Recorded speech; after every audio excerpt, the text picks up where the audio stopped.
It was the summer of 1971 when the sleepy mountain town of Telluride, Colorado became the unlikely stage for a once-in-a-lifetime showdown. Word had spread like wildfire through the winding streets and sun-drenched saloons. A fight was set to take place between two titans as different as they were extraordinary. Ted Cassidy, the towering actor best known as Lurch from the Addams Family, and Bruce Lee, the lightning-fast martial artist shaking up Hollywood and the world. It was never supposed to be a fight. Cassidy had been in town shooting a low-budget western. Lee was taking a brief respite in the Rockies, seeking the peace only altitude and isolation could offer. But when the two men crossed paths at a local bar, a spark was lit. The details are hazy, accounts vary, but what is certain is that Cassidy, fueled by a bit too much whiskey and pride, made a comment about martial arts being for tiny men with something to prove. Lee, as poised as ever, didn't rise to the bait. But he didn't back down either. The townsfolk, sensing something epic, pushed for a friendly exhibition at the rodeo grounds. Word spread. By the next afternoon, a crowd had gathered in the dusty arena, sitting on wooden bleachers under the clear Colorado sky, waiting for a spectacle. And what they got was unforgettable. Cassidy stood at 6 feet 9 inches, a physical giant in every sense. His reach was monstrous, his hands like baseball gloves. What he lacked in formal fighting technique, he made up for in raw power and size. He had been a college football player at Stetson University, no stranger to impact and physicality. His presence alone could cause a stir. He didn't even need to move to be intimidating. And when he did move, the earth seemed to feel it. Bruce Lee, in contrast, was compact at 5 feet 8 inches and 140 pounds. But he moved like no one in the town had ever seen. Where Cassidy loomed, Lee flowed. There was a rhythm to his every step, a calm, almost meditative sharpness in his eyes. His body was a coiled spring of muscle and precision. Jeet Kune Do, the martial philosophy Lee developed, was not just about fighting. It was about being, about expression, about mastering oneself. As the match began, the contrast was almost comical. Cassidy stalked forward like a grizzly bear, arms wide, hoping to catch Lee in a single crushing blow. The first swipe of Cassidy's arm came dangerously close. Had it connected, it might have ended things right there. But it didn't.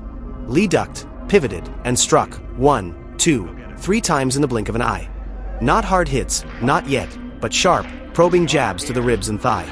Cassidy winced. The big man roared and charged. The crowd gasped. But Bruce Lee was already behind him. That's when the true difference between the two men emerged, not in power or even skill, but in adaptability. Cassidy had one plan: grab, crush, end. Lee became the moment. He wasn't just reacting, he was predicting.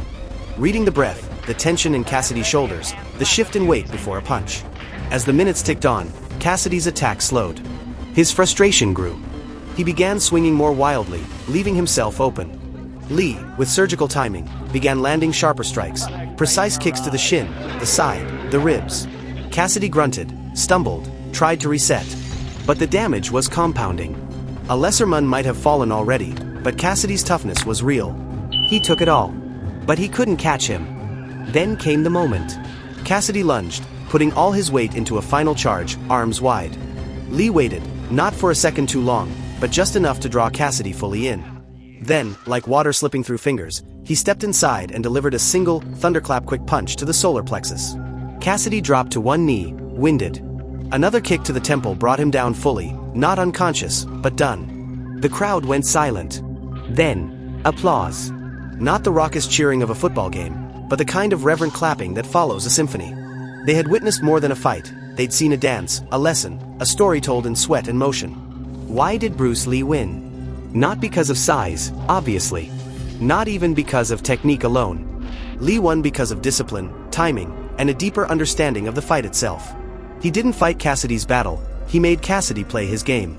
He used Cassidy's strength against him, flowed around brute force like wind around a mountain. Where Cassidy sought control through domination, Lee achieved it through mastery of himself. Afterward, Lee helped Cassidy to his feet. There was no bad blood, no gloating. Just two men who had tested each other and, in doing so, revealed more than any script could write. That night, in the taverns of Telluride, the story was already being retold, exaggerated in places, but always coming back to one truth. They had seen Bruce Lee at his finest, and nothing would ever compare. In a world often obsessed with size and spectacle, it was clarity, control, and spirit that won the day. And Telluride would never forget it.